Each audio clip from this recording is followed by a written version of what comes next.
प्रिय दर्शकों, यह वीडियो आपके जीवन में ढेर सारी प्रेरणा देने वाली है। इस कहानी को सुनने के बाद आप कभी भी गरीब नहीं रह सकते और कभी भी आप निराश नहीं हो सकते। प्रिय दर्शकों, आप वह हर चीज पा सकते हैं जिसकी आप कामना करते हैं।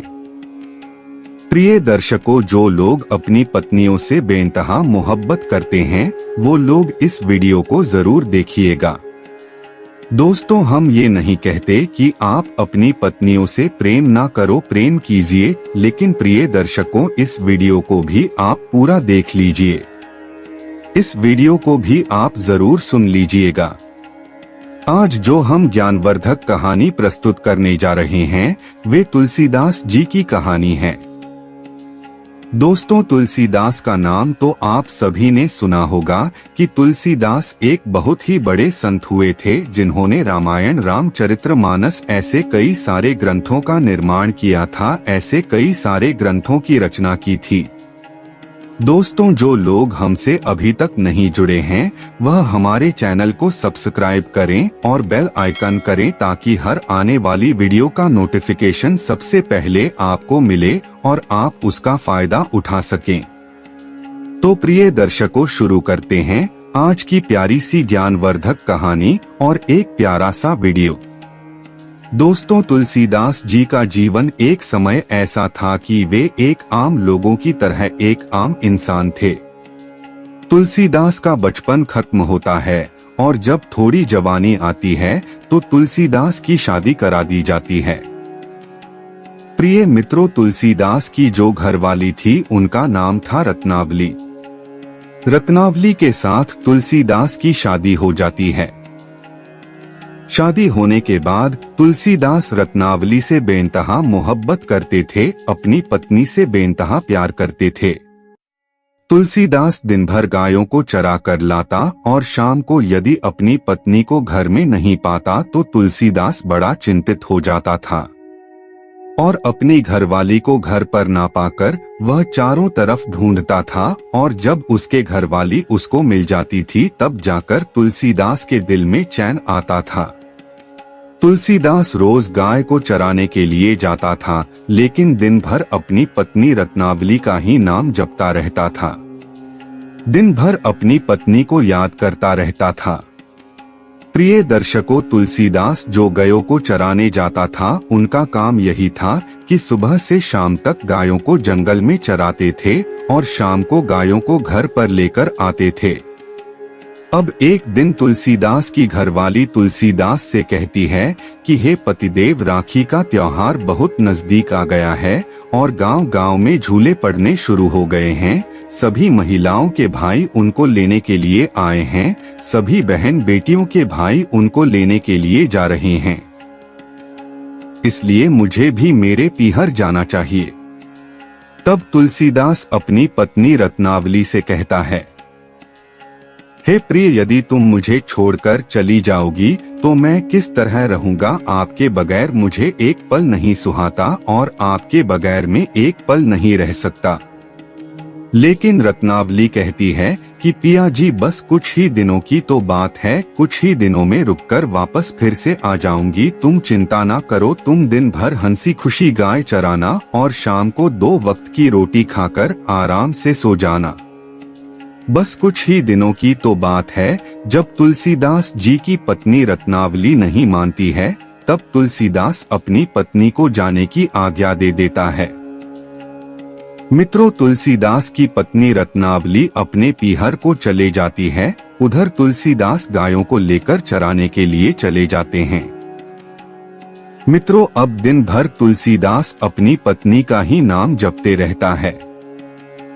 दोस्तों, इसी तरीके से उसका दिन तो निकल जाता है, पर शाम को जब सभी गायों को लेकर अपने घर पर आता है तो घर के दरवाजे बंद दिखाई देता है। तुलसीदास अपनी पत्नी रत्नावली को आवाज देता है लेकिन रत्नावली वहां नहीं मिलती है क्योंकि रत्नावली तो अपने पीहर चली गई थी। तुलसीदास का दिमाग खराब हो जाता है। तुलसीदास को और कुछ नहीं दिखाई देता है, सिर्फ और सिर्फ अपनी पत्नी ही दिखाई देती है। अपने घर का दरवाजा बंद पाकर तुलसीदास का इतना दिमाग खराब हो जाता है कि उसे एक पल भी चैन नहीं मिलता। फिर भी किसी तरीके से अपने घर के दरवाजे को खोलता है और अपने घर में प्रवेश करता है। तुलसीदास को घर में कुछ भी नजर नहीं आता है, सिर्फ और सिर्फ उनकी घरवाली ही नजर आती है। दोस्तों, तुलसीदास अब एक टूटी चारपाई पर विश्राम करने लग जाता है। तुलसीदास को नींद नहीं आती है, बस तुलसीदास के ख्वाबों में उसकी घरवाली रत्नावली ही चल रही थी। तुलसीदास के आंखों की नींद उड़ जाती है और उसका घर उसको खाने के लिए दौड़ने लगता है। तुलसीदास को ऐसा महसूस हो रहा था कि ये घर उसको खा जाएगा, तुलसीदास को निगल जाएगा। प्रिय दर्शकों, तभी तगड़ी बारिश शुरू हो जाती है। बारिश इतनी बरसती है कि चारों तरफ पानी पानी हो जाता है और जब बारिश थोड़ी रुकती है तो तुलसीदास अपने घर से निकलते हैं। दोस्तों, जब तुलसीदास अपने घर से रवाना होते हैं उस वक्त रात्रि के 12 बज रहे होते हैं, यानी कि रात का दूसरा पहर चल रहा था। अब तुलसीदास अपनी पत्नी रत्नावली को याद करते हुए अपने घर के दरवाजे बंद करता है और अपने घर से अपनी पत्नी रत्नावली को याद करते हुए अपनी पत्नी से मिलने के लिए रवाना हो जाता है। तुलसीदास को एक पल का चैन नहीं था। तुलसीदास अब यही सोच रहा था कि जितना जल्दी हो सके मैं अपनी पत्नी से मिलूं। प्रिय दर्शकों, धीरे धीरे बारिश बरस रही थी और तुलसीदास नंगे पैर अपनी पत्नी से मिलने के लिए रवाना हो जाता है। बारिश की वजह से सारे रास्ते अस्त व्यस्त हो चुके थे। रास्ते में कीचड़ बना हुआ था, पर तुलसीदास नंगे पैर दौड़ते हुए जा रहे थे। तुलसीदास के पैर में कहीं कांटे चुभ जाते, कहीं पत्थर लग जाता तो कहीं कीचड़ में फंस जाते। अब तुलसीदास चलते चलते आधी रास्ते पर पहुंच जाते हैं। आधी रास्ते पर जब तुलसीदास पहुंचते हैं तो दोस्तों, तुलसीदास के आगे एक नदी आ जाती है और बारिश होने की वजह से नदी अपने उफान पर था। पानी का इतना बहाव था कि मानो हर किसी को डूबा ले जाए।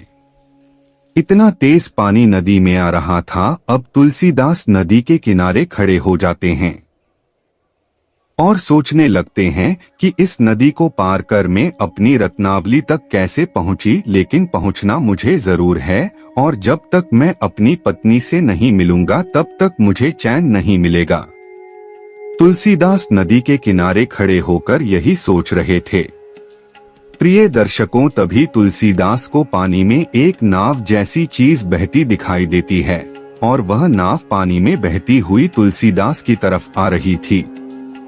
उसको देखकर तुलसीदास अपने मन में विचार करने लगते हैं कि मेरी पत्नी रत्नावली कितनी समझदार है, वो भी मुझसे बेइंतहा मोहब्बत करती है। उसको भी मेरे बगैर चैन नहीं है, इसलिए मेरे लिए मुझे नदी पार करने के लिए ये नाव भेजी है। लेकिन प्रिय मित्रों, वो नाव नहीं थी, एक शव बहता हुआ आ रहा था। अब तुलसीदास मुर्दे को नाव समझकर और उस पर सवार हो जाता है। पानी के भाव के साथ धीरे धीरे चलते हुए तुलसीदास नदी को पार कर लेता है और सिर्फ अपनी पत्नी का नाम जपता रहता है। मध्य रात्रि का समय हो चुका था। तुलसीदास अपने ससुराल तक पहुंच जाता है। अपने ससुराल में पहुंचता है तो देखता है कि मकान के सारे दरवाजे बंद थे। तुलसीदास को अंदर जाने का कोई मार्ग नजर नहीं आ रहा था। जब कोई रास्ता नजर नहीं आता है तब तुलसीदास उस मकान के पीछे जाता है, यानी कि अपने ससुराल वालों की हवेली के पीछे जाता है। तो तुलसीदास देखता है कि जिस कमरे में तुलसीदास की पत्नी सो रही थी उस कमरे में एक बहुत ही कम रोशनी में एक दीपक जल रहा था। दीपक को देखकर तुलसीदास बड़ा ही प्रसन्न होता है। सोचने लगता है कि मेरी पत्नी रत्नावली, उसको भी नींद कहाँ है, वह भी मेरे से मिलने का इंतजार कर रही है। मेरी पत्नी रत्नावली भी मुझसे बेइंतहा मोहब्बत करती है, इसलिए आधी रात तक जाग रही है और अपने कमरे में दीपक जला रखा है। दोस्तों, इसी बात को तुलसीदास जी सोचने लग जाते हैं। अब तुलसीदास जी को एक चिंता सताने लगती है कि मैं अपनी पत्नी तक पहुंचूं तो पहुंचूं कैसे, क्योंकि चारों तरफ से दरवाजे बंद है, सभी लोग सोए हुए थे। दोस्तों, तभी तुलसीदास जी को ऊपर से लटकती हुई एक मोटी रस्सी की तरफ नजर पड़ती है। अब उसे देखकर तुलसीदास बड़ा ही प्रसन्न होता है और सोचने लगता है कि मेरी पत्नी रत्नावली मुझसे कितना प्रेम करती है, वह भी मेरा इंतजार कर रही है, इसलिए ऊपर चढ़ने के लिए उसने रस्सा लटका दिया है। प्रिय दर्शकों, वह रस्सा नहीं था, एक काला अजगर सांप था जो पानी के नाले में होके लटका हुआ था। दोस्तों, जब तुलसीदास उस अजगर सांप को पकड़कर ऊपर चढ़ जाता है, अब वो जैसे ही ऊपर चढ़ता है और अपनी पत्नी के कमरे में जाता है तो वह देखता है कि उसकी पत्नी रत्नावली सो रही थी। उसको गहरी नींद आ रही थी। तब तुलसीदास जाके अपनी पत्नी को जगाता है और कहता है, रत्नावली खड़ी हो जाओ। रत्नावली, मैं आ चुका हूँ। रत्नावली की नींद टूटती है और रत्नावली देखती है कि तुलसीदास उनके पति उनके सामने खड़े हैं। रत्नावली बड़ी चौंक जाती है और अपने पति से कहने लगती है कि अरे मूर्ख इंसान, तू कैसा इंसान है जो आधी रात्रि के समय तू मेरे कमरे तक आ गया है। यदि आना ही था तो दिन में आते तो सब लोग तुम्हारा स्वागत करते, और तुम एक चोर की भांति रात्रि के समय मेरे कमरे तक आ गए हो। इतनी मोहब्बत मुझसे करते हो, इतना प्रेम मुझसे करते हो। तभी तुलसीदास अपनी पत्नी से कहता है कि रत्नावली, तुम भी तो मुझसे मोहब्बत करती हो, तभी तो तुमने अपने कमरे में दीपक जला रखा है और मुझे आने के लिए नदी में नाव भेजी है, और तुम्हारी हवेली के दरवाजे बंद होने के कारण मुझे ऊपर चढ़ने के लिए तुमने रास्ता लटका दिया है। तुम भी मुझसे कितना प्रेम करती हो। अपने पति तुलसीदास की इतनी बात सुनने के बाद रत्नावली और भी चौंक जाती है और अपना रत्नावली कहने लगती है कि मैंने तुम्हें कोई नाव नहीं भेजी है और ना ही मैंने कोई रस्सा लटकाया है। तब तुलसीदास अपनी पत्नी से कहता है कि प्रिय, यह देखो, अभी भी रस्सा लटका हुआ है। तुलसीदास की पत्नी रत्नावली जब देखती है तो रस्सा नहीं, काला सांप था। इसको पकड़कर तुलसीदास अपनी पत्नी के प्रेम में अंधे होकर मकान पर चढ़ गए थे और जो पानी की नाव से नदी पार किए थे। दोस्तों, वह नाव नहीं, एक मुर्दा था। तब तुलसीदास की पत्नी अपने पति से कहती है, अरे मूर्ख, जितना प्रेम तुम मुझसे करते हो, जो एक मुर्दे को नाव समझकर आ गए, एक सांप को रस्सा समझकर आ गए। इतने अंधे प्रेम में पागल हो गए हो। इतना प्रेम ईश्वर से करते तो तुम्हारी मुक्ति हो जाती, तुम्हारा जीवन सार्थक हो जाता। इतना प्रेम, इतनी लगन तुम ईश्वर से लगाते। तब तुलसीदास अपनी पत्नी रत्नावली से कहता है कि रत्नावली, मेरी बात गौर से सुनो। तुलसीदास कहते हैं कि भूख ना देखे जूठा भात, प्यास ना देखे नदी का घाट, नींद ना देखे टूटी खाट। रत्नावली, मैं तुमसे बेइंतहा मोहब्बत करता हूँ और तुम्हारे बगैर मुझे कुछ भी दिखाई नहीं देता, बस सिर्फ और सिर्फ तुम दिखाई देती हो। तब रत्नावली अपने पति से कहती है कि मूर्ख इंसान, यदि इतना प्रेम तुमने ईश्वर से किया होता तो तुम्हारा जीवन सार्थक हो जाता और साथ में मेरा जीवन भी सार्थक हो जाता है। यदि तुम में थोड़ी सी भी शर्म है तो इसी वक्त महल से निकल जाओ और जाकर के भगवान की भक्ति करो। मेरे अंदर ऐसा कुछ नहीं, मेरा यह मिट्टी का शरीर है, मरण धरा मेरा शरीर है। इसके पीछे तुम इतने पागल हो रहे हो, इस पागलपन को छोड़ो और तुरंत इसी वक्त मेरे महल से निकल जाओ।